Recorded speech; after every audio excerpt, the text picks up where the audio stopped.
दोस्तों आज की ये वीडियो मैंने क्रिस बेनोइट के बारे में बनाई है, यकीनन आपको ज़रूर पसंद आएगी। दोस्तों ये वीडियो शुरू करने से पहले आपसे गुजारिश करता हूँ कि हमारे चैनल को ज़रूर सब्सक्राइब करें और बेल आइकन पर भी प्रेस करें हमारी आइंदा आने वाली वीडियोज़ के लिए। तो चलिए शुरू करते हैं। दोस्तों अगर हम क्रिस बेनोइट के बारे में बात करें तो ये अपने टाइम में बहुत ख़तरनाक और सबसे ज़्यादा जज्बाती और गुस्से वाले रेसलर थे।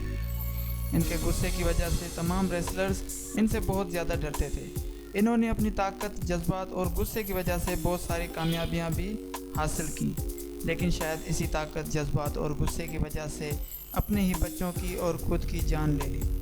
दोस्तों आपने देखा होगा कि रेसलिंग में जो लड़ाई होती है वो 15 या 20 मिनट से कम नहीं होती, यहाँ तक कि 1 घंटे तक भी उनकी लड़ाई होती रहती है। अगर आम लोगों को देखा जाए तो वो 5 या 10 मिनट से ज़्यादा नहीं लड़ सकते। रेसलिंग में ज़्यादा टाइम लड़ाई का कारण जज्बात को बढ़ाने वाले कैप्सूल और इंजेक्शन है। अगर रेसलर्स वो कैप्सूल या इंजेक्शन इस्तेमाल न करें तो वो आम इंसानों से ज़्यादा नहीं लड़ सकते। क्रिस बेनोइट की मौत के बाद डॉक्टर्स का ये कहना था कि रेसलिंग में लड़ाई के वक्त इनके सर पर कुर्सी लगने की वजह से इनका दिमाग डैमेज हो गया और कैप्सूल और इंजेक्शन की वजह से इन्होंने अपना होश खो दिया और सर का दौरा पड़ने पर इन्होंने अपनी और अपने बच्चों की जान ले ली।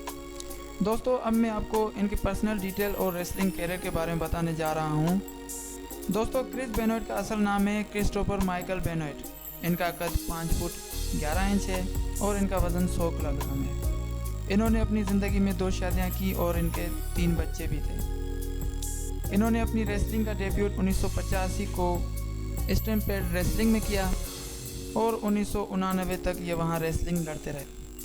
उसके बाद एक्सट्रीम चैम्पियनशिप रेसलिंग में चले गए और 1994 तक ये वहाँ थे।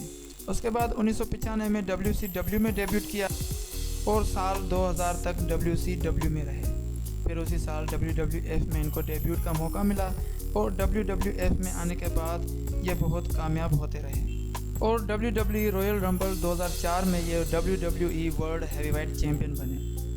उसके बाद 2005 में ये यूनाइटेड स्टेट्स चैम्पियन बने और 2007 तक ये लगातार चैम्पियन रहे। उसके बाद 2007 में WWE ड्राफ्ट अनाउंस हुआ और क्रिस बेनोइट को WWE ECW में बेच दिया गया। ECW में इनका पहला मैच बॉबी लैशली के साथ हुआ और वो मैच क्रिस बेनोइट हार गए थे। उसके बाद इन्होंने अपने ज़िंदगी का आखिरी मैच खेला 19 अक्टूबर 2007 को और वो match ECW world champion number 1 contender का था और वो मैच क्रिस बेनोइट जीत गए थे। दोस्तों क्रिस बेनोइट ऐसे खतरनाक और जानबाज रेसलर थे, उनका मुकाबला करना हर रेसलर के बस की बात नहीं थी। इनका मुकाबला अंडरटेकर या फिर ब्रॉक लेसनर जैसे रेसलर्स करते थे और सबसे ज़्यादा हैरानकुन बात यह है कि इस वक्त ब्रॉक लेसनर क्रिस बेनोइट की नकल कर रहे हैं और इसी वजह से ब्रॉक लेसनर इस वक्त यूनिवर्सल चैम्पियन हैं और कामयाब होते जा रहे हैं। दोस्तों उम्मीद करता हूँ ये वीडियो आपको पसंद आई होगी। अगर पसंद आई हो तो लाइक करें, शेयर करें और शानली टीवी को सब्सक्राइब करें। Thanks for watching. अल्लाह हाफिज़।